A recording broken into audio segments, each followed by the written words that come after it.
آخرکار حضرت یونس اپنے قوم سے مایوس ہو گئے۔ جب ان کی سرکشی اور نافرمانی انتہا کو پہنچ گئی تو اللہ نے حضرت یونس کو حکم دیا کہ لوگوں کو آگاہ کر دو کہ 3 دن کے اندر ان پر عذاب آنے والا ہے۔ لہٰذا آپ نے اہل نینوا کے سامنے اعلان کیا کہ اگر تم نے 3 دنوں کے اندر بت پرستی اور شرک سے توبہ نہ کی تو تم پر اللہ کا قہر نازل ہوگا اور پورا شہر تباہ و برباد ہو جائے گا۔ لوگوں نے آپ کا مذاق اڑایا اور جواب میں کہا، ہم تمہارے رب کی طرف سے عذاب کے منتظر رہیں گے۔ آپ کی قوم نے آپس میں مشورہ کیا تو اس بات پر سب کا اتفاق ہوا کہ یونس کو کبھی جھوٹ بولتے نہیں دیکھا گیا، لہٰذا ان کی بات نظر انداز نہیں کرنی چاہیے۔ مشورے میں یہ بھی طے ہوا کہ دیکھا جائے کہ اگر یونس علیہ السلام رات بستی کے اندر اپنے گھر میں مقیم رہتے ہیں تو سمجھ لو کہ کچھ نہیں ہوگا، اور اگر وہ یہاں سے کہیں اور چلے جاتے ہیں تو یقین کر لو کہ صبح عذاب ضرور آئے گا۔ حضرت یونس علیہ السلام رات کو اس بستی سے نکل گئے۔ صبح ہوئی تو عذاب الہی کا ایک سیاہ دھواں بادل کی شکل میں بستی والوں کے سروں پر منڈلانے لگا۔ جب وہ ان کے قریب ہونے لگا تو ان لوگوں کو یقین ہو گیا کہ اب وہ سب ہلاک ہونے والے ہیں۔ دراصل حضرت یونس علیہ السلام اپنی قوم سے ناراض ہو کر چلے گئے تھے، مگر انہیں وہاں سے نکلنے کا حکم نہیں دیا گیا تھا۔ وہ عذاب کی اطلاع دینے کے بعد اللہ کی اجازت کے بغیر اپنا علاقہ چھوڑ گئے تھے۔ آثار عذاب دیکھ کر جب اشوریوں نے توبہ و استغفار کی تو اللہ نے انہیں معاف کر دیا۔ اللہ تعالیٰ کسی قوم کو اس وقت تک عذاب نہیں دیتا جب تک وہ اپنی حجت پوری نہیں کر لیتا۔ پس جب یونس علیہ السلام نے اس قوم میں مہلت کے آخری لمحے تک نصیحت کا سلسلہ جاری نہیں رکھا اور اللہ کے مقرر کردہ وقت سے پہلے وہ خود ہی ہجرت کر گئے تو اللہ کے انصاف نے اس قوم کو عذاب دینا گوارا نہ کیا اور انہیں معاف کر دیا گیا۔ جب حضرت یونس علیہ السلام فرات کے کنارے پہنچے تو ایک کشتی کو مسافروں سے بھرا ہوا پایا۔ حضرت یونس کشتی میں سوار ہو گئے اور کشتی نے لنگر اٹھایا۔ پورے دن میں کشتی سمندر میں سکون سے چلتی رہی۔ اچانک اونچی اونچی لہریں اٹھنے لگیں۔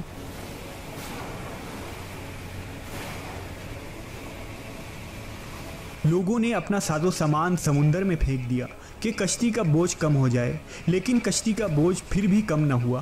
جب کشتی ڈگمگانے لگی تو کشتی کے غرق ہونے کا یقین ہونے لگا۔ اہل کشتی نے اپنے عقیدے کے مطابق کہا کہ ایسا معلوم ہوتا ہے کہ اس کشتی میں کوئی غلام اپنے آقا سے بھاگا ہوا ہے۔ جب تک اس کو اس کشتی سے الگ نہ کیا جائے گا نجات مشکل ہے۔ یونس علیہ السلام نے سنا تو ان کو تنبیہ ہوا کہ اللہ کو میرا نینوا سے وحی کا انتظار کیے بغیر اس طرح چلے آنا پسند نہ آیا اور یہ میری آزمائش کے آثار ہیں۔ یہ سوچ کر انہوں نے اہل کشتی سے فرمایا کہ میں ہی وہ غلام ہوں جو اپنے آقا سے بھاگا ہوا ہوں۔ لہٰذا 3 مرتبہ قرعہ اندازی کی گئی اور تینوں مرتبہ حضرت یونس کا نام نکلا۔ تب مجبور ہو کر انہوں نے حضرت یونس کو دریا میں ڈال دیا۔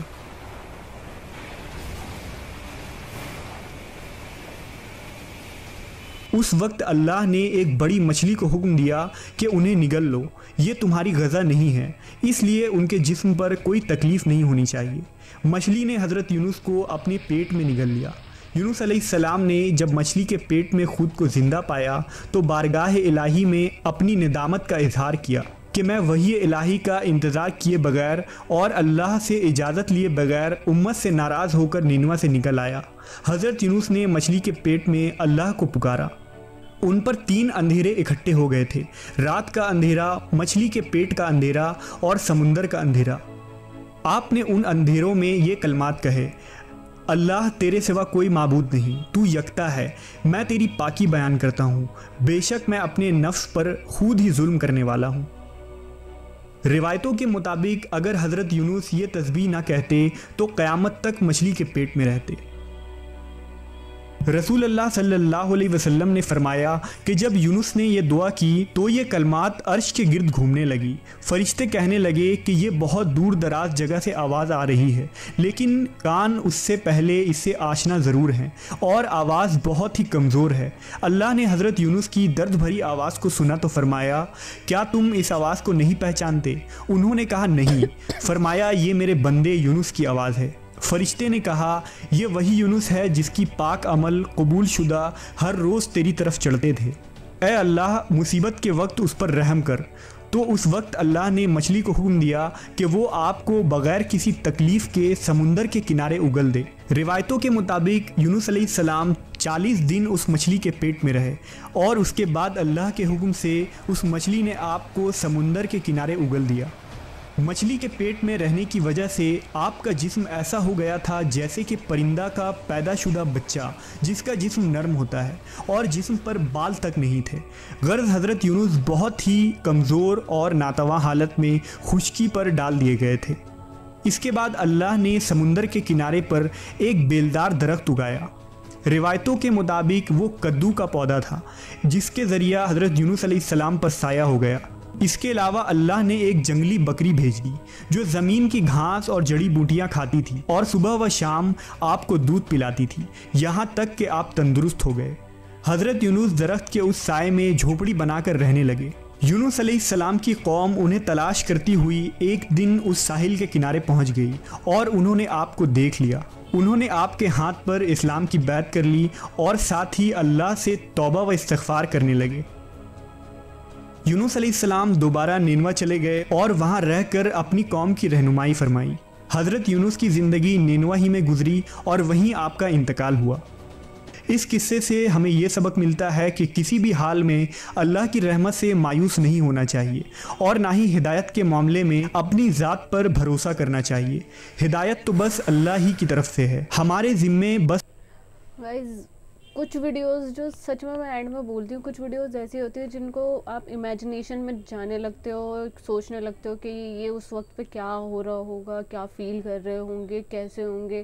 آلموسٹ اگر کوئی نارمل انسان ہوتا، نارمل بندہ ہوتا تو اب تک تو وہ زندہ بھی نہیں ہوتا، بٹ وہ حضرت یونس علیہ السلام اللہ کے نیک بندے تھے اور انہوں نے اللہ نے اس مچھلی کو اجازت ہی نہیں دی تھی کہ وہ انہیں اپنی غذا بنائے۔ سو مچھلی نے 40 دن تک انہیں اپنے پیٹ میں پناہ دی، اور جو یہ کلمات ہیں لا الہ الا انت سبحانک وہ اتنے پاورفل ہیں کہ آپ اگر کہیں بھٹک گئے ہو تو شاید یہی کلمات ہیں جو آپ کو راستہ بھی دکھائیں گے۔ اور بہت ساری، سب سے پہلی بات تو اللہ ہے جو آپ کو راستہ دکھائے گا، اور آپ اللہ سے مانگو گے تو اللہ کیوں نہیں دے گا۔ اس چیز پہ کبھی ڈاؤٹ نہیں کرنا چاہیے، مانگتے رہنا چاہیے۔ اگر آپ اللہ کی رضا ہوگی اور آپ کے لیے وہ چیز بہتر ہوگی تو انشاءاللہ ضرور آپ تک آ ہی جائے گی اور آپ کو مل ہی جائے گی۔ پر اگر آپ کے حق میں بہتر نہیں ہے تو آپ کتنا بھی اس چیز کو پانے کی کوشش کر لو، مانگنے کی کوشش کر لو، اللہ وہ چیز کبھی آپ کو نہیں دیتا جو آپ کے حق میں بہتر نہ ہو۔ اللہ ہمیشہ آپ کے لیے وہی رکھتا ہے جو آپ کے حق میں بہتر ہو۔ ضد کر کے ہم چیزیں حاصل کر بھی لے، اللہ ہمیں دے بھی دے ضد کر کے کہ مانگے جا رہے ہیں مانگے تو، لیکن اس کا صلہ کبھی بھی اچھا نہیں ہوتا، اس کا رزلٹ اچھا نہیں ہوتا۔ تو ہمیشہ دعا میں یہی مانگنا چاہیے جو میں نے بھی سنا اور میں بھی یہی مانگتی ہوں کہ اگر اللہ کی رضا ہے اور میرے حق میں بہتر ہے تو وہ چیز ہو، ادروائز نہ ہو، کیونکہ اللہ سے ضد کر کے مجھے کچھ حاصل نہیں ہونا۔ ایک میں لڑائی یا کہہ لوں آرگومنٹ میں اللہ اور اپنے بیچ میں رکھوں کہ نہیں مجھے یہ چیز چاہیے ہی چاہیے، تو وہ پاسبل نہیں ہوتا۔ سو گائز اپنے حق میں بہتر جو ہو وہ دعا کرنی چاہیے، اللہ کے رضا میں راضی رہنا چاہیے۔ اگر کچھ برا بھی ہو رہا ہے تو ہونے دو، کیونکہ کیا پتہ، آپ کو نہیں پتہ آگے آپ کے لیے کتنی اچھی چیزیں اللہ نے رکھ رکھی ہیں۔ سو گائز ویڈیو بہت اچھی تھی۔ واقعہ مجھے آنیسٹلی ابھی سمجھ میں آیا کیا تھا پورا واقعہ، اور واقعے میں کتنے ڈیپ میسج تھا وہ انہوں نے اینڈ میں دیا ہے کہ آپ اپنا اعتماد مت کھو، اللہ سے امید لگاؤ، اللہ سے مانگو، وہ وہی دینے والا ہے، وہی دے گا۔ سو گائز ویڈیو بہت اچھی تھی، مجھے لٹرلی ویڈیو بہت بہت بہت زیادہ اچھی لگی۔ سو آگے ضرور فارورڈ کرنا، جن کو نہیں پتہ ان کو آگے فارورڈ کر کے بتانا یہ واقعہ یا قصہ۔ آپ قرآن شریف اگر آپ نے معنوں سے پڑھا ہوگا تو آپ کو پتہ ہی ہوگا، جن کو پتہ ہے وہ بھی آگے فارورڈ کریں کہ تاکہ جسے نہ پتہ ہو، جو شرما رہا ہو یا شرم میں ہو کہ نہیں میں نہیں پوچھنا چاہتا یا کچھ، اسے بھی ان دی اینڈ پتہ چل جائے۔ سو گائز ویڈیو بہت اچھی تھی ہماری۔ آگے ایسی ویڈیوز کو بھیجنے کے لیے پلیز لنک ڈالنا کمنٹ میں، مجھے نام سے نہیں ڈالنا، پلیز لنک ڈالنا کمنٹس میں۔ باقی اللہ حافظ۔